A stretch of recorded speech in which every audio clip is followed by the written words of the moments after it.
Rokok ilegal. Rokok ilegal, rokok ilegal, rokok ilegal, rokok ilegal, rokok ilegal, rokok ilegal, rokok ilegal, rokok ilegal, rokok ilegal.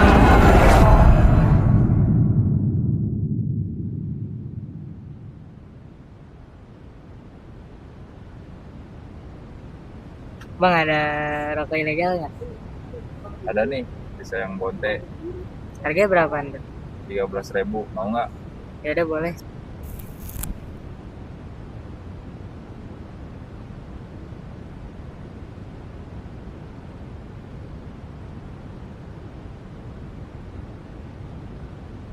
Bagi sebagian orang, rokok ini hanyalah alternatif yang lebih terjangkau. Namun di balik itu, ada jalur distribusi panjang yang sulit disentuh. Penindakan terus berjalan, namun di saat yang sama, peredarannya tetap tumbuh di tengah masyarakat.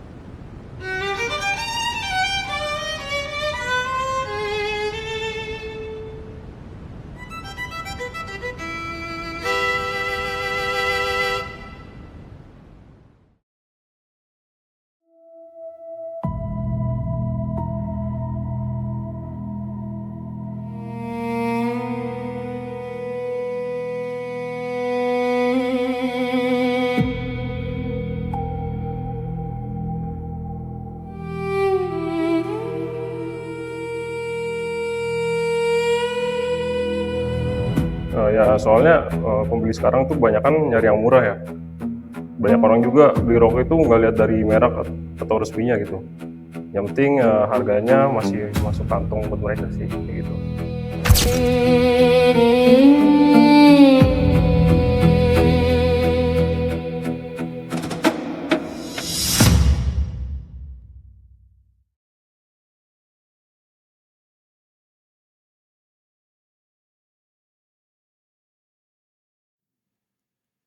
Saat memulai dokumenter ini, saya mengira rokok ilegal hanyalah masalah sederhana yang terjadi di beberapa tempat tertentu. Namun, satu demi satu informasi yang saya temukan menunjukkan hal yang berbeda. Peredarannya masih terus ditemukan, penindakannya terus dilakukan, tetapi rokok ilegal tetap hadir di tengah masyarakat. Dari situlah saya mulai bertanya, mengapa persoalan ini seolah tidak pernah benar-benar selesai? Kita sama-sama tahu lah, salah satu penyebab kenapa rokok ilegal itu bisa populer, apalagi kalau bukan harganya lebih murah ya kan. Dan jelas jauh lebih murah dari rokok yang resmi beredar di toko-toko atau minimarket gitu. Ya karena murah ya hukum permintaan penawaran, jadi pilihan masyarakat yang nggak bisa afford rokok yang mahal ini. Karena kan harapannya rokok jadi mahal, orang mengubah kebiasaan. Enggak, mereka nggak ubah kebiasaan, kebanyakan masyarakat kita di Indonesia ini. Mereka mencari yang murah yang bisa tetap mereka hisap. Nah, kenapa rokok-rokok ilegal ini bisa lebih murah dan harga murahnya itu kebangetan, bahkan bisa 50% dari harga rokok resmi gitu ya, dengan rasa yang relatif sama gitu. Ya simple, karena biaya produksinya murah gitu. Ya, cost production-nya lebih rendah gitu loh. Dan itu disebabkan karena mereka nggak perlu bayar pajak, bayar cukai, dan segala macam aturan yang ada. Berbeda dengan perusahaan rokok resmi. Sebanyak 6 juta lebih batang rokok ilegal dimusnahkan petugas gabungan Bea Cukai dan Satpol PP Provinsi Jawa Barat pada Rabu kemarin. Jutaan batang rokok ilegal ini merupakan hasil razia di Jawa Barat dalam kurun waktu 7 bulan. Dan kalian tahu betapa besar potensi kerugian negara yang muncul akibat peredaran rokok ilegal ini, angkanya bukan main-main justru. Potensi kerugian yang dialami negara ini mencapai angka 97,8 triliun rupiah. Dan ini gede banget. Sebagai perbandingan, APBD Jakarta tahun 2025 aja itu cuma sekitar 91,3 triliun rupiah. Artinya kerugian kita karena rokok ilegal itu lebih besar daripada APBD Jakarta. Nah terus kalau kita ngomong kerugian, kita bisa ngomong panjang lebar karena industri rokok ini udah jadi industri yang steady ya, established gitu ya. Dan salah satu industri terbesar di Indonesia gitu.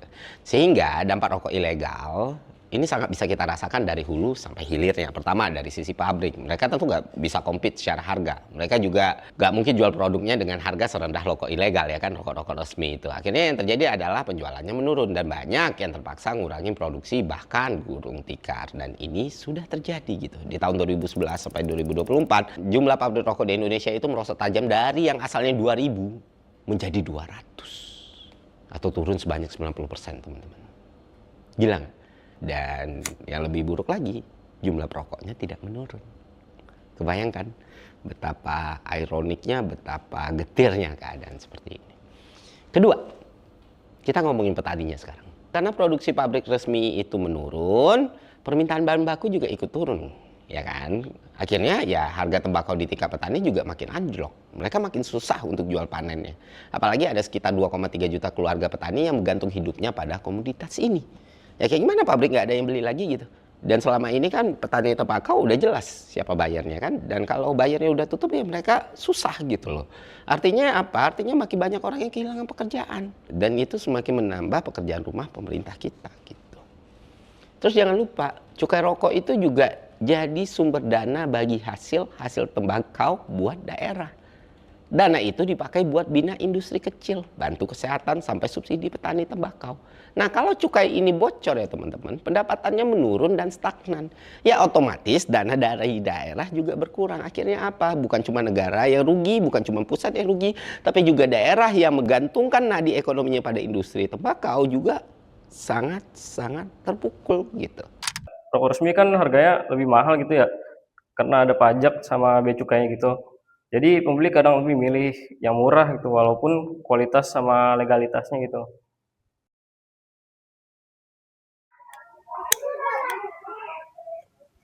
Halo Bang, boleh tanya? Iya boleh. Eh, umurnya berapa dan statusnya apa? Umur saya sekarang 23 tahun, status mahasiswa. Kalau boleh tahu di universitasnya jurusan apa? Saya jurusan teknik. Oke, lanjut ke pertanyaan.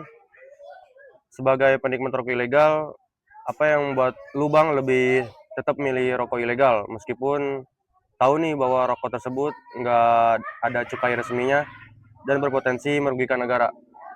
Karena harganya yang murah, rokok ilegal juga menurut saya lebih gampang dijangkau ya untuk saat ini. Dan untuk merugikan negaranya, kalau itu saya tidak berkomentar.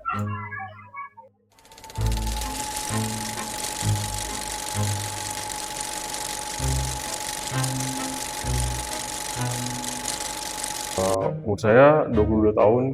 Nah, saya udah jualan rokok ilegal ini lebih dari 1 tahun. Kenapa rokok ini masih ada sampai sekarang? Karena ya memang masih banyak yang nyari sih. Selama pembelinya ada, pasti barangnya itu tetap jalan. Apalagi kalau harga rokok makin lama makin mahal gitu kan. Orang pasti cari yang lebih murah. Gitu.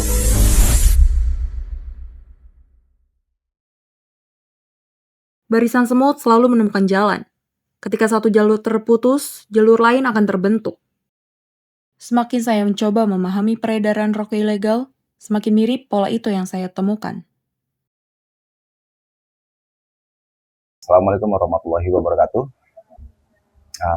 Saya Aibda Harinopriansah, kebetulan berdinas di Polsek Cikupa, khususnya saya di bagian pelayanan pada masyarakat, memberikan pelayanan kepada masyarakat, adapun juga mengenai pelaporan terkait pidana ataupun suatu kehilangan.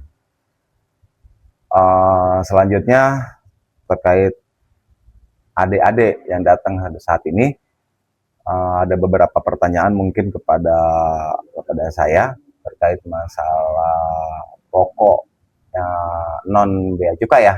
Dan bea cukai silakan ajukan aja pertanyaannya, semoga saya bisa jawab sesuai dengan kemampuan saya ya.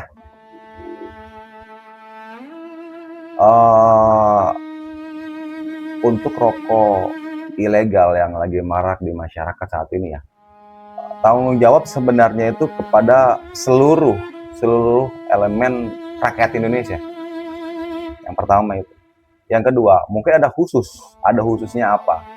Penindakan untuk masalah rokok ilegal karena berhubungan dengan bea cukai, pasti bea cukai yang mengawasinya, dan kepolisian salah satu instansi yang bisa atau yang dapat juga bertindak untuk melakukan penindakan tentang adanya pelanggaran bea cukai atau ilegal dalam rokok tersebut. Bea cukai kenapa bisa bertindak? Karena pelaku usaha rokok ya mungkin mereka itu tidak membayar bea cukai karena memang beberapa faktor yang harus kita dalami juga gitu loh. Jangan melihat dari salah satu pihak. Ya kan, yang pertama itu. Yang kedua, kepolisian selaku penegakan hukum juga berhak apabila memang melihat atau mendengar, kepolisian bisa untuk melakukan penyelidikan dalam permasalahan tersebut. Seperti itu.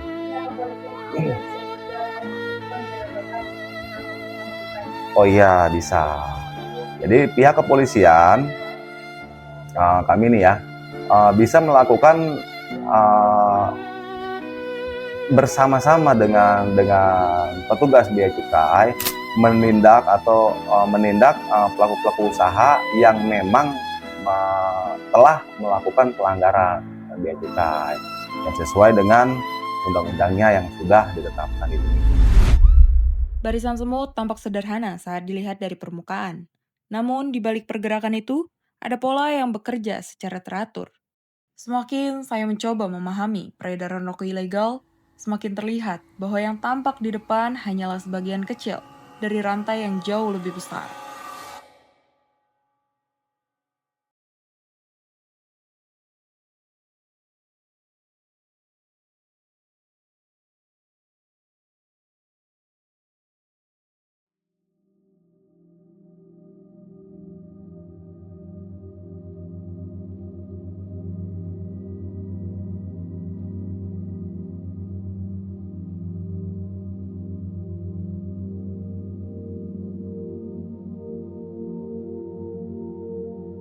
Saya izin kenalkan, saya Dr. Rio Christian. Untuk saat ini kita bertugas di Rumah Sakit Insan Nusantara di Tangerang di daerah Raja. Ya. Tadi terkait bahaya atau dampak dari rokok. Untuk sejauh ini dampak atau bahaya dari rokok itu sangat tinggi ya, khususnya di kalangan muda-mudi saat ini. Angka kejadian atau angka kondisi penyakit-penyakit yang diakibatkan rokok itu sangat meningkat ya, khususnya penyakit yang sifatnya itu di sistem pernapasan ya, di sistem paru-parunya lebih tepatnya gitu. Apalagi zaman sekarang ini, apalagi zaman muda, anak-anak zaman sekarang itu tingkat untuk konsumsi atau penggunaan rokok ya, baik itu rokok yang tradisional ataupun rokok yang elektrik, nah itu juga sangat tinggi dari penggunaannya itu sampai sejauh ini.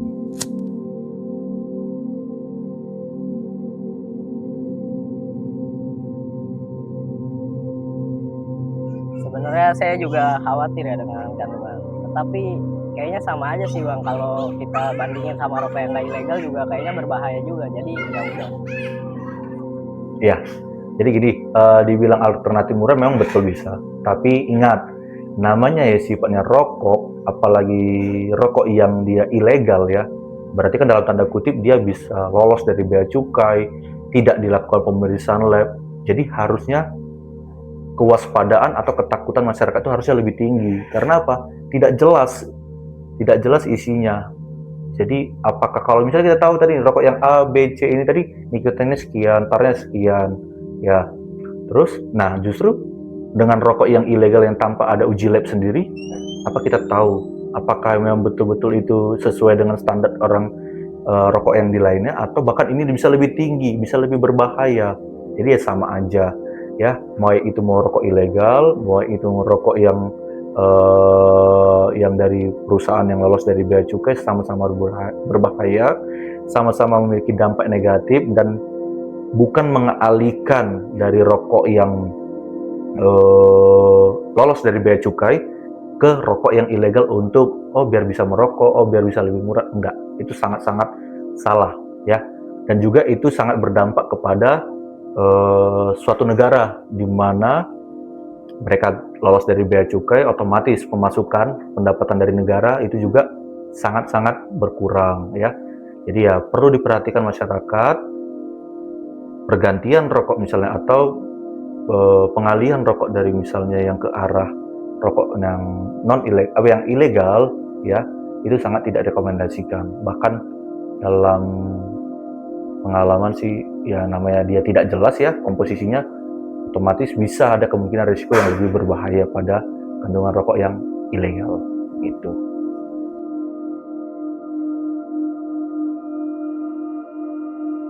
Sebelumnya kelas berapa?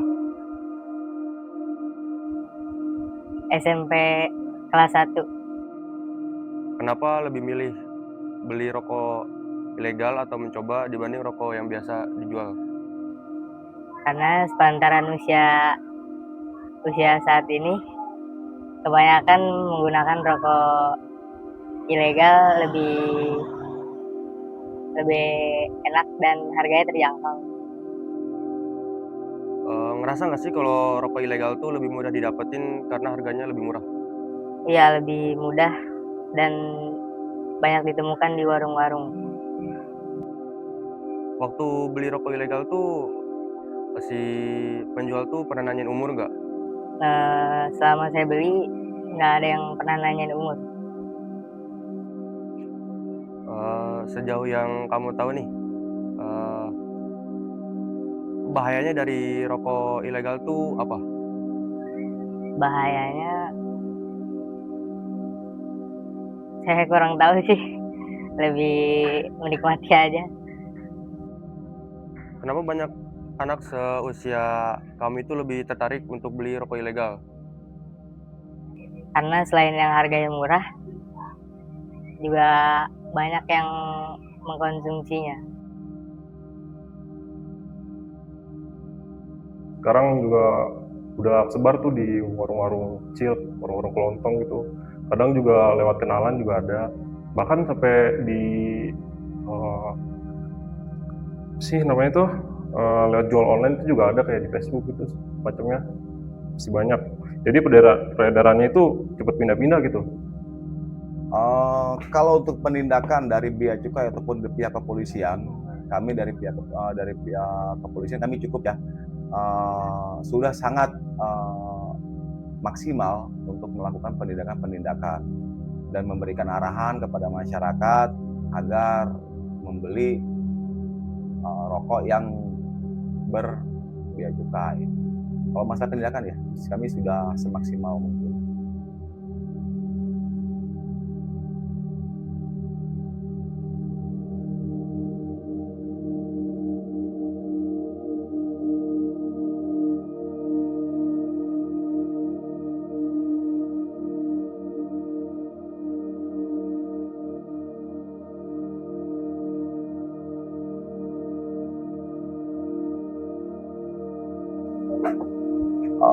Himbauan saya kepada masyarakat sekitar, terutama dari Polsek Cikupa, agar masyarakat lebih berhati-hati karena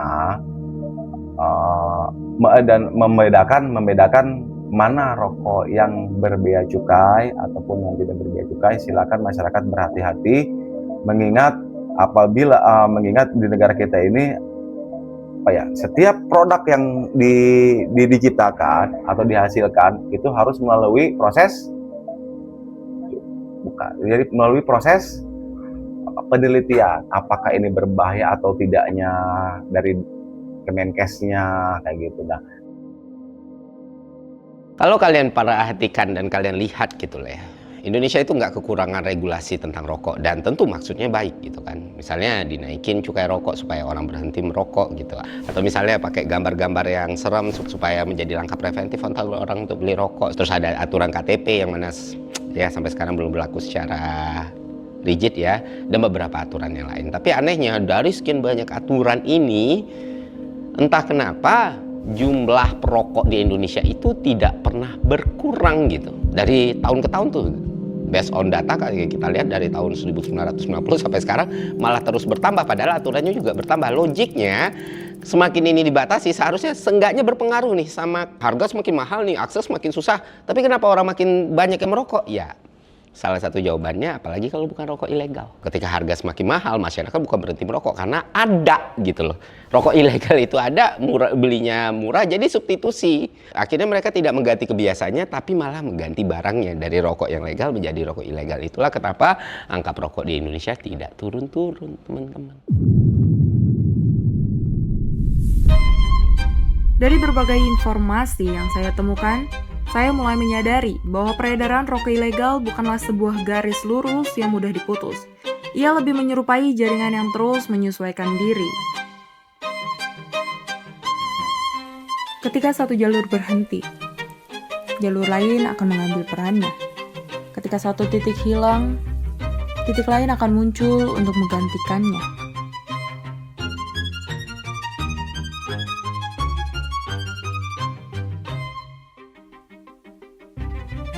Daya rusak atau daya racunnya ini yang berbea cukai biasanya lebih tersaring gitu loh dibandingkan rokok yang tidak berbea cukai, karena tidak ada dari kemenkesnya atau tidak ada apa seperti itu. Stop rokoknya, kalau bisa ya ambil kegiatan positif tadi seperti berolahraga, terus menjaga pola makan, menjaga gaya hidup. Karena apa? Satu orang yang merokok bisa berdampak ke bukan dia diri sendiri, ke keluarganya bisa, ke anak dia juga bisa. Jadi jangan menganggap oh ini untuk aku sendiri kok, aku yang tahu kok. Enggak, dampaknya sangat besar. Jadi adapun masyarakat melihat atau mengetahui adanya rokok non becuk, silakan dilaporkan untuk dilaporkan ke pihak kepolisian ataupun ke bea cukai tempat. Susah ya kalau berhenti total ya. Soalnya kan permintaan dari pembeli itu masih ada aja terus, masih banyak tiap harinya gitu. Selama orang masih cari rokok murah, pasti tetap ada aja yang bakal jual.